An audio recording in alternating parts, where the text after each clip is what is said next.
In recent months, the US Congress has expressed strong concern over reports that Christians in Nigeria are being disproportionately killed in country's ongoing security crisis.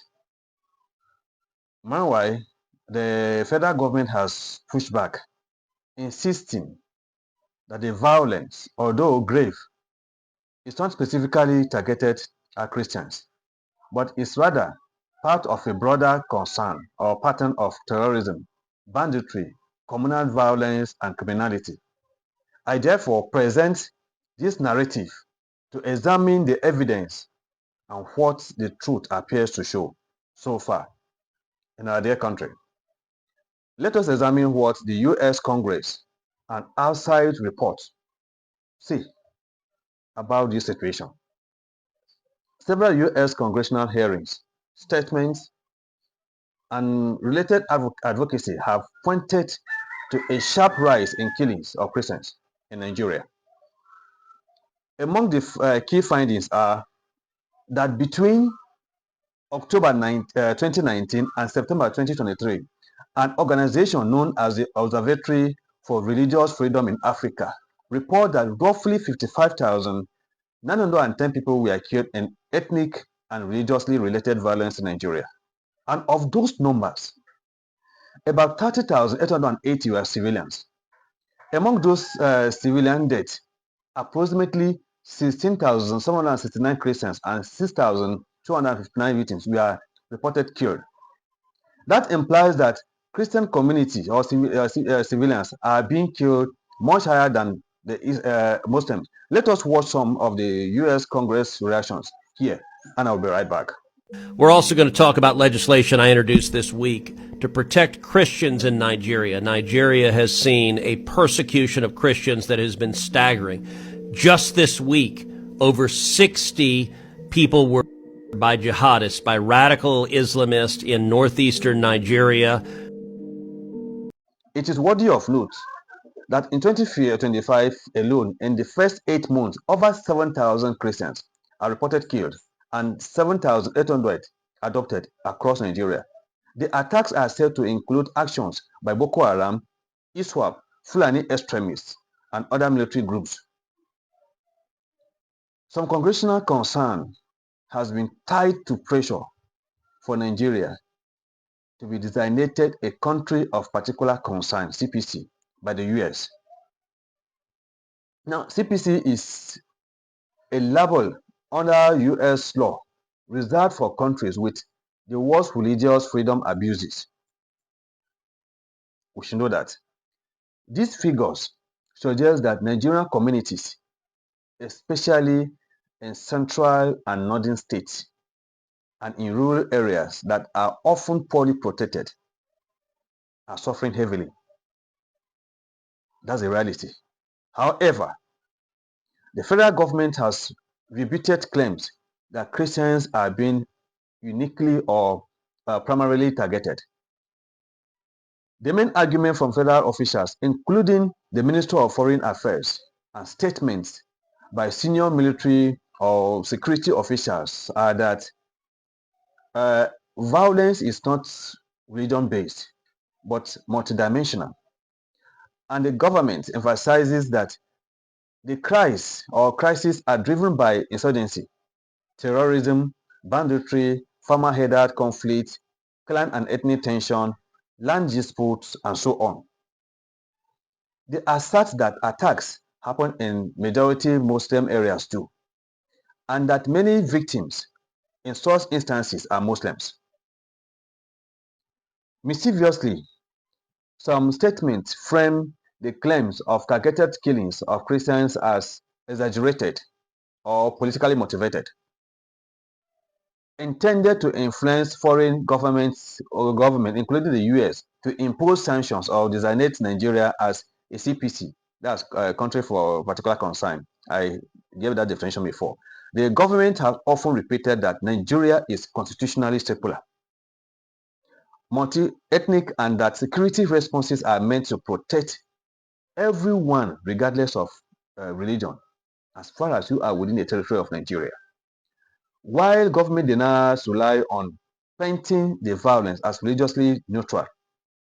Several strands of evidence weaken that frame, or at least complicate it.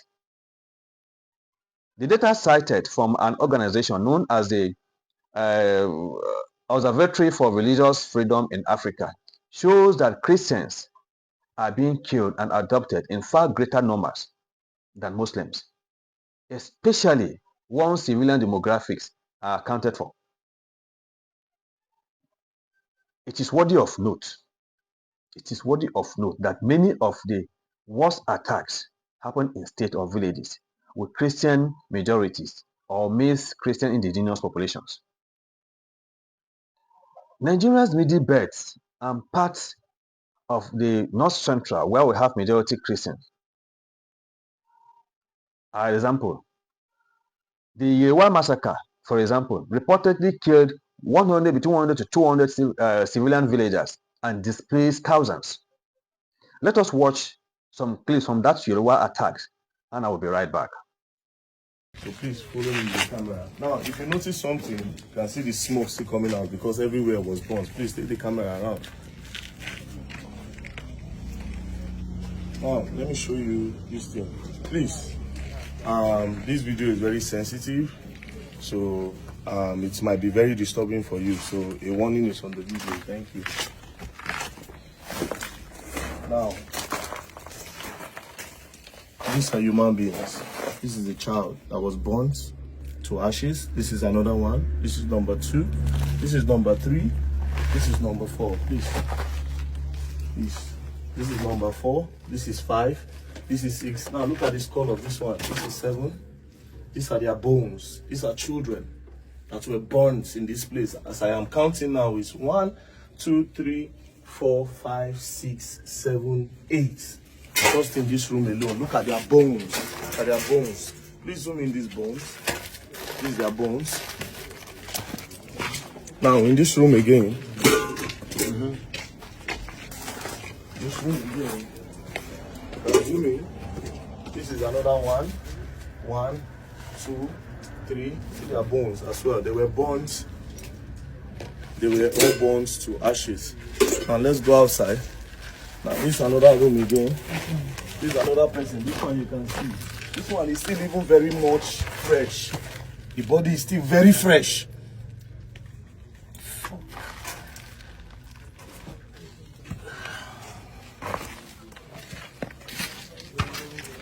It's another room again.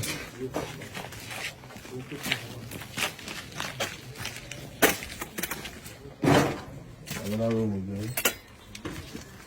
This is another place again. Please come. See their bones. Get it. See bone. This is the bone of a human being. See, this is a child. This is a child. See another one. These are children. These are children that were massacred here, burnt to ashes here. Now, the reason why I came here, I'll go and interview some of the persons that were here, that witnessed everything, that can explain. The reason why I came is, one thing I've noticed is that it seems the government don't know what is happening. Maybe because it is not in their faces yet.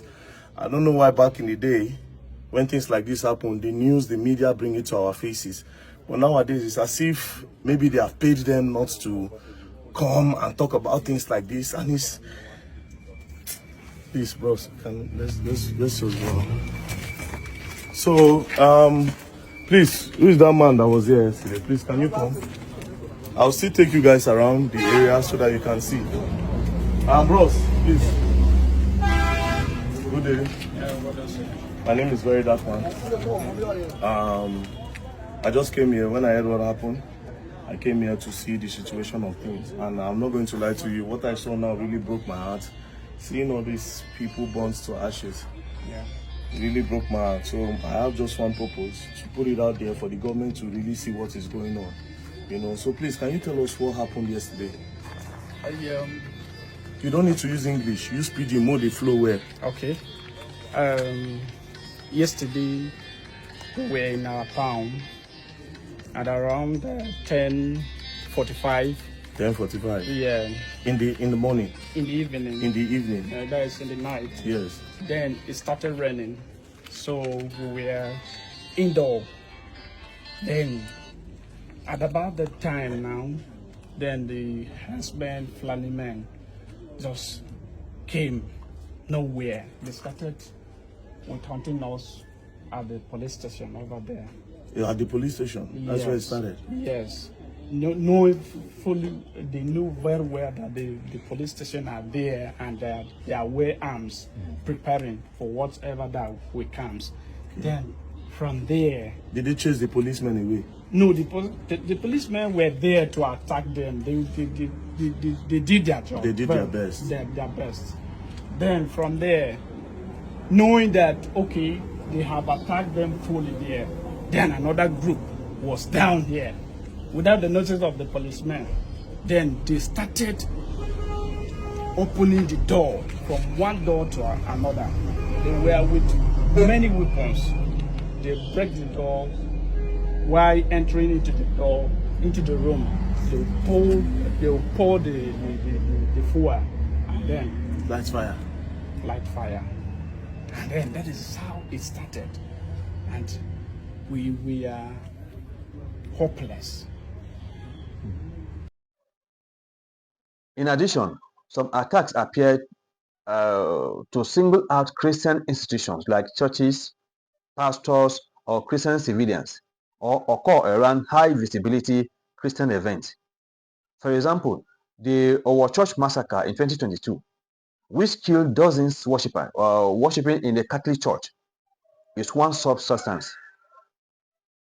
That's another instance for that. Reports from independent NGOs and analysts like the ACLAD, Open Doors, and others have documented increases in violence against Christian communities, often noting that while many attacks are not explicitly labeled religious, the victim's faith often correlates with vulnerability. Example, minority Christian communities in frontier or rural areas are mostly affected. But why is the government denying the consequential effect on Christians given all these evidences? Why are they denying? Let us watch a video of what happened in Plateau State.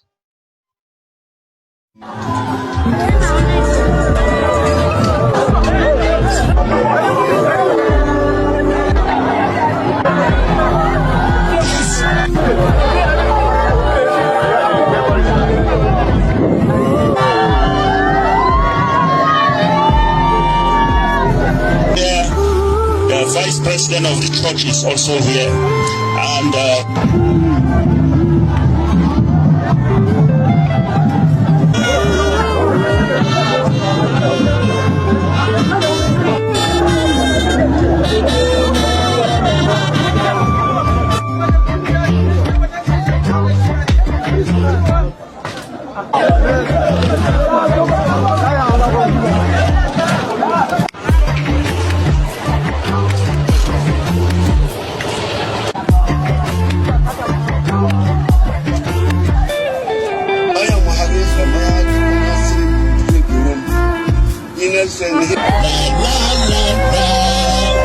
to sing.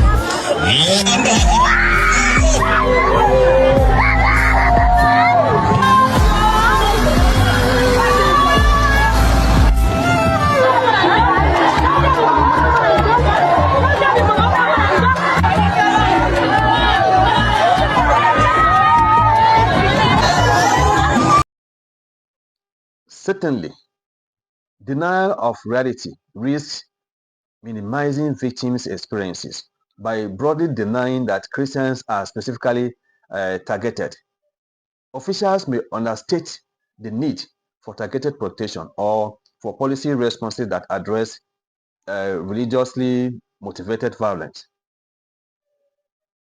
Although many forms of violence are multi-casual, but when data shows that Christian civilians are dying at much higher per capita rate, the government's insistence that the attacks are never religiously motivated seems blind to such disparities. Statistical difference can imply some level of targeting, intentional or structural bias, or neglect. In many of the attacked areas, local Christian communities and local media consistently report that they feel they are being singled out or vulnerable. Government statements dismissively labeling this as misleading or misinformation may alienate victims and reduce trust. Even when attacks occur on churches or Christian villages, prosecutions are rare. Security forces' responses are uneven, and there is even little acknowledgement of faith-based motives, which may in turn reduce deterrence for perpetrators. The government's focus on potential international pressure like the CPC listings or sanctions can make statements seem reactive rather than addressing the suffering on the ground. This can also foster mistrust in the motives of both sides, which adversely complicates cooperation. It seems plausible, based on available evidence, that the truth lies somewhere between these two poles. The evidence in Nigeria is indeed multifaceted. Some attacks are clearly driven by banditry, header farmer conflict, climate pressures, governance gaps, ethnic disputes, and opportunistic criminality. Many Muslims are victims too in many contexts. And here is a clip. I'm dropping a clip here so that you watch an attack on a mosque as well.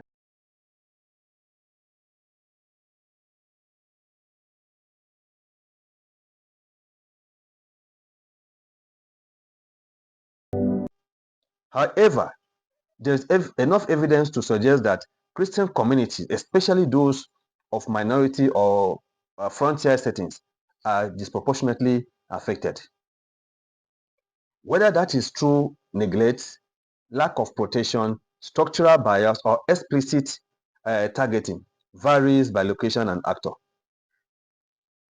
So, why the government's blanket denial that Christians have been targeted is not fully uh, consistent with the available data. It is also true that not all violence is religious genocide. The issue is more subtle and demands data-driven responses. To move past contestation over who is to blame or toward action, taking action, several steps are necessary. And on my own, I will suggest the following. It is my own opinion that a comprehensive, independent, disaggregated data by religion, ethnicity, location, and perpetrator is crucial.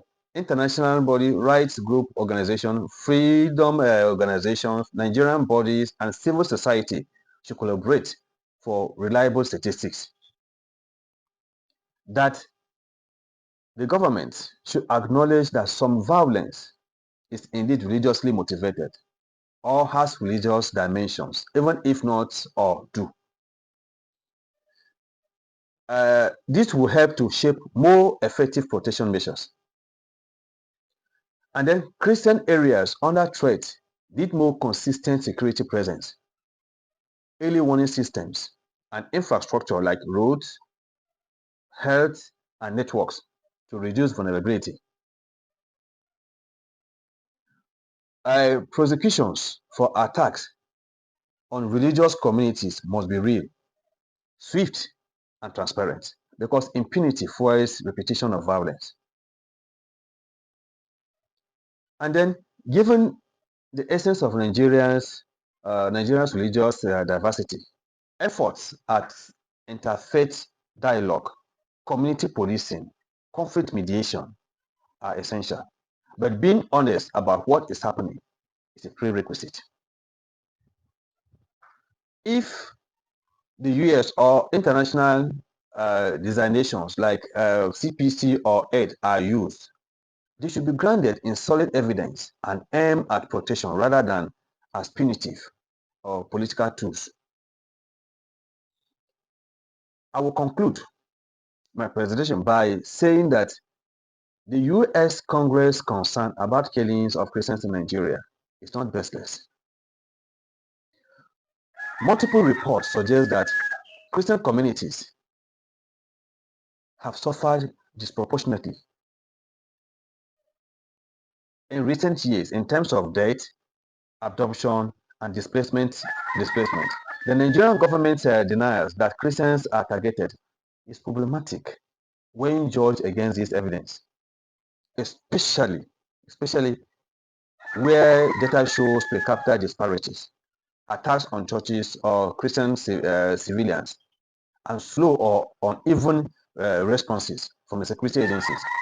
At the same time, recognizing that many of the causes are complex, especially as it involves criminality, climate stress, either farmer disputes, porous governance, and weak security. It does not undercut the reality that Christian identity plays a role in vulnerability. For Nigeria to heal and protect all its citizens, there must be honesty, accountability, and a policy response that does not merely deny, but addresses the lived reality of those mostly at risk. Thank you, and please share and drop your comments below.